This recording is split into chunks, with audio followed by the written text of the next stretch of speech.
Sekarang ini aksi massa.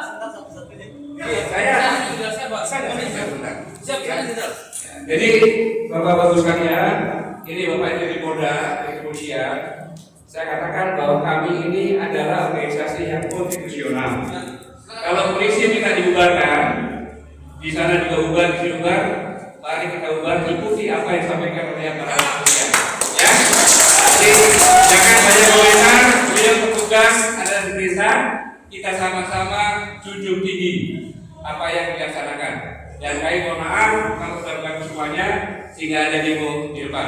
Terima kasih. Wassalamualaikum warahmatullahi wabarakatuh.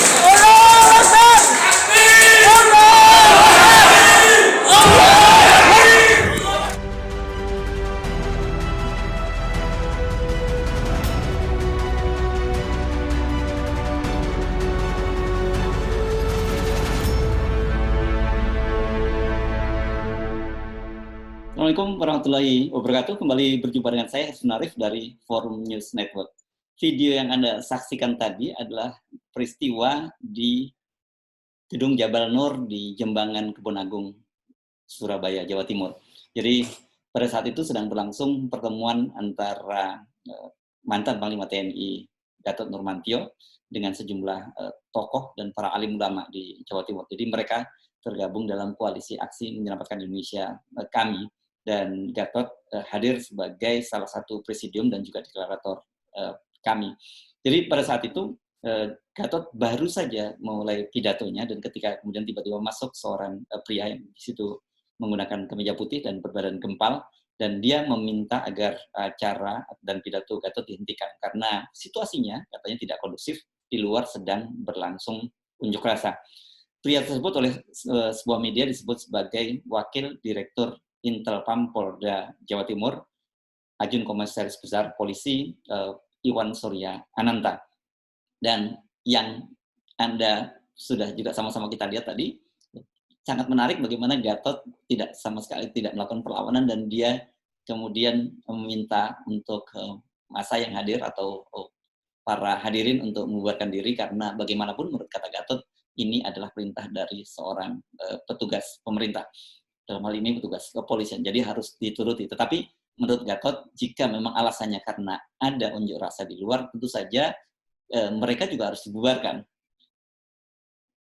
Nah, ketika kemudian Gatot keluar dari ruangan, ada satu pemandangan yang cukup menarik. Ternyata di luar masih berlangsung unjuk rasa, dan salah satu pengunjuk rasa berdiri di atas mobil komando dan berteriak memaki-maki Gatot. Mundur. Kita berjalan. Ayo, mundur lagi. Ayo, silakan. Ayo terus. Ayo. Hari ini orang-orang yang memiliki kepentingan tidak mau pergi dari mobil ini. Silakan. Gatot Nurmantio, anjing. Silakan. Silakan. Harusnya Bapak lebih paham terhadap negara Republik Indonesia. Hei, siapa itu provokator? Tangkap. Siapa itu provokator? Tangkap. Perusahaan ini. Lihat. Tahu. Kamera sorot. Orang-orang semacam ini. Sorot. Hei, tangkap. Hei, tangkap itu. Tangkap. Sikat. Orang model seperti itu nggak punya guna. Kita menginginkan Jawa Timur aman, tentram, dan damai. Harusnya dari tadi kita udah pergi. Kalau seperti Anda saksikan bagaimana si pengunjuk rasa, salah satu pengunjuk rasa yang tadi menggunakan baju merah, sangat bebas berorasi, bahkan meneriakkan kata-kata yang sangat kasar, yang saya kira tidak wajar diucapkan kepada siapapun, apalagi kepada seorang Gatot. Nah, tetapi ternyata si pengunjuk rasa ini masih terus berteriak-teriak sampai kemudian Gatot meninggalkan tempat tersebut. Nah, rencananya sebenarnya acara deklarasi ini akan dilakukan di Gedung Juang, Surabaya. Dan acara yang berlangsung di Jabal Nur tadi itu hanya acara awal. Gatot bersama para presidium dan para pengurus kami Jawa Timur sedang melakukan sarapan pagi. Tetapi akibat pemblokiran massa di Gedung Juang, deklarasi kami Jawa Timur juga kemudian batal dilakukan. Karena selain ada pengunjuk rasa yang menghadang para peserta, polisi juga menyatakan bahwa mereka tidak memberikan izin untuk pelaksanaan deklarasi di Gedung Juang dengan alasan protokol COVID. Reaksi Gatot sendiri cukup menarik karena Gatot ternyata hanya tersenyum, dan penampilan Gatot ini memang tidak terlalu mengejutkan. Kita tahu bahwa deklarasi kami di berbagai daerah juga mengalami hadangan dan dengan berbagai modus gitu. Ada yang izinnya tidak diberikan, tapi ada juga yang kemudian masa menghadang sehingga acaranya batal. Di Bandung pada waktu itu acara deklarasi kami yang semula akan dilaksanakan di sebuah hotel batal dengan alasan yang tidak jelas. Kemudian ketika dipindahkan ke sebuah hotel yang lain, sudah dibayar bahkan, sudah diberi down payment, dan kemudian sudah mendapat izin dari Satgas Covid, tetapi kemudian si pengelola hotel membatalkan secara sepihak. Dan kemudian dia mengaku bahwa dia ditekan oleh pihak-pihak tertentu. Akhirnya acara di Bandung dipindahkan ke rumah seorang deklarator, yakni aktivis ITB Jumhur Hidayat. Nah, pola-pola penghadangan semacam ini terus juga berlangsung. Di Magelang juga hal yang sama terjadi, di Palembang juga terjadi, dan rencananya Gatot akan melakukan deklarasi kami di Rengas Dengklok, semula juga masih akan kesulitan. Tapi masih kita tunggu apakah juga di Rengas Dengklok akan bisa berlangsung atau juga akan mengalami hambatan. Kasus-kasus penghadangan terhadap kami ini polanya mengingatkan kita pada modus yang sama dilakukan pada relawan ganti presiden. Anda masih ingat pada menjelang Pilpres 2019 dulu, ada 2019 ada gerakan relawan ganti presiden. Pada waktu itu gerakan ini dimotori oleh sejumlah tokoh antara lain dari partai politisi PKS Mardhani Alisera dan juga Neno Warisman. Nah, kita masih tentu belum lupa pada waktu itu ada beberapa peristiwa yang sangat dramatis, yakni penghadangan Neno Warisman di Bandara Pekanbaru, dan kemudian juga hal yang sama terjadi di Bandara Batam di Kepulauan Riau. Waktu itu Neno dikepung dan kemudian tidak bisa meninggalkan bandara. Nah, pola semacam ini kemudian kelihatannya coba diterapkan pada kami. Nah, khusus untuk Surabaya, kita teringat pada kasus penghadangan yang dilakukan terhadap penyanyi kesohor yang kebetulan juga berasal dari Surabaya, yakni Ahmad Dhani. Pada waktu itu Ahmad Dhani dihadang ketika dia bermalam di sebuah hotel Majapahit, dan Dhani mau keluar dari hotel untuk menghadiri deklarasi, hotelnya dikepung. Dhani tidak bisa keluar, dan dia kemudian membuat sebuah vlog, dan dalam sebuah vlog dia menyebut para pengunjuk rasa itu sebagai idiot. Apa dampaknya? Akhirnya Dhani terpaksa mendekam di penjara. Mengapa? Karena para pengunjuk rasa kemudian mengadukan Dhani dengan perlakuan yang tidak menyenangkan. Dan Dhani oleh hakim divonis 1 tahun penjara. Nah, bagaimana dengan orang-orang yang tadi memaki-maki Gatot? Saya kira ini ucapannya jauh lebih kasar daripada ucapan idiot dari Ahmad Dhani. Dan jelas kemudian dia menyebutkan nama Gatot dengan sebutan yang tidak pantas itu. Saya sendiri tidak ingin menyebutnya karena itu tidak pantas. Wajah orang ini pun juga sudah diketahui karena wajah kelihatan sekali disorot di kamera, banyak sekali bertebaran wajahnya, dan kita kemudian juga tahu sekarang ini zaman media sosial dengan mudah segera bertebaran wajah si pelaku ini. Kita tahu siapa namanya, apa pekerjaannya, di mana tinggalnya, dan yang paling penting apa afiliasi politiknya. Ini penting untuk mengetahui apa afiliasi politik karena kita tahu siapa sebenarnya yang berada di belakang aksi-aksi penolakan semacam ini. Nah, kita tunggu apakah aksi ini atau maki-makian terhadap Gatot ini akan berlanjut ke meja hijau, apakah diproses oleh penegak hukum, dan apakah ada yang mengadukannya. Sebab kalau diadukan, ini saya yakin dari sisi ucapannya itu jauh lebih berat dari apa yang disampaikan oleh Ahmad Dhani.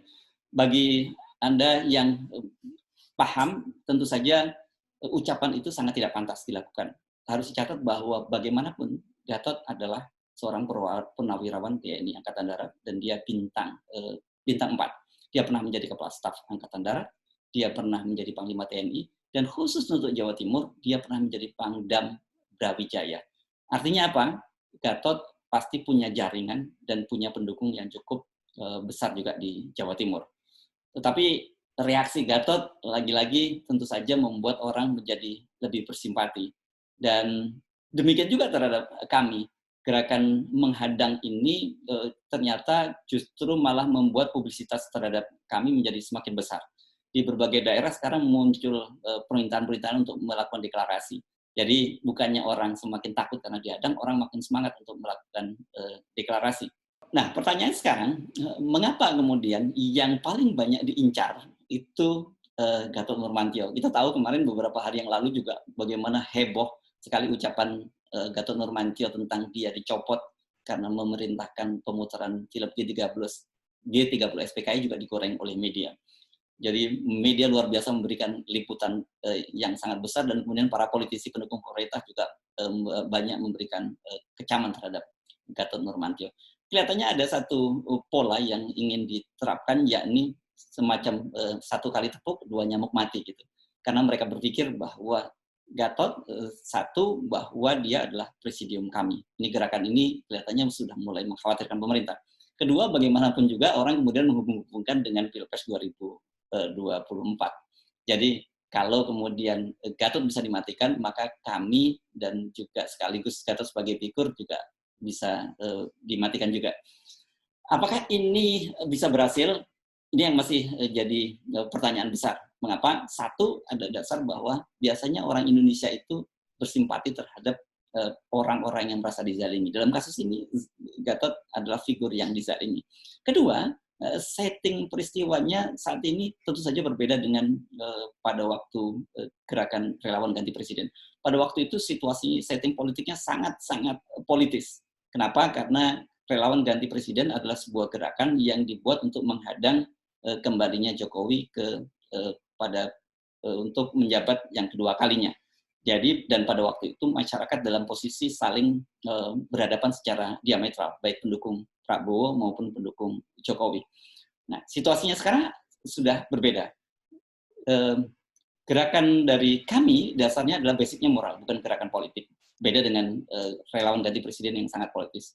Yang kedua, kendati sekarang situasinya juga sedang masih tetap dalam pembelahan yang sangat dalam, tetapi akibat krisis COVID, baik krisis kesehatan maupun krisis ekonomi, itu dirasakan juga oleh para pendukung pemerintah, bukan hanya dirasakan oleh kalangan oposisi. Jadi artinya sebenarnya sekarang masyarakat sama-sama menderita dan mereka sama-sama sampai pada satu kesimpulan bahwa pemerintah gagal menangani pandemi dan juga menyelamatkan ekonomi nasional.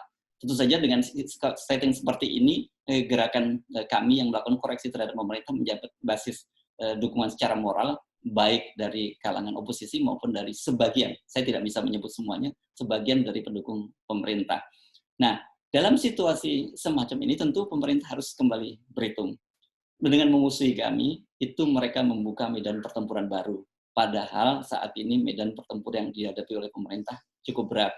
Medan pertempuran kesehatan, medan pertempuran ekonomi, basis legitimasi, dan juga moral yang menjadi standing dari kami. Nah, bagaimana kelanjutan dari kasus penghadangan terhadap kami ini? Apakah masih akan terus berlanjut dan pola yang sama diterapkan pada gerakan ganti presiden bisa cukup manjur dan mujarab diterapkan pada kami? Kita masih akan menunggu perkembangan selanjutnya. Saya Hirsun Arif. Assalamualaikum warahmatullahi wabarakatuh.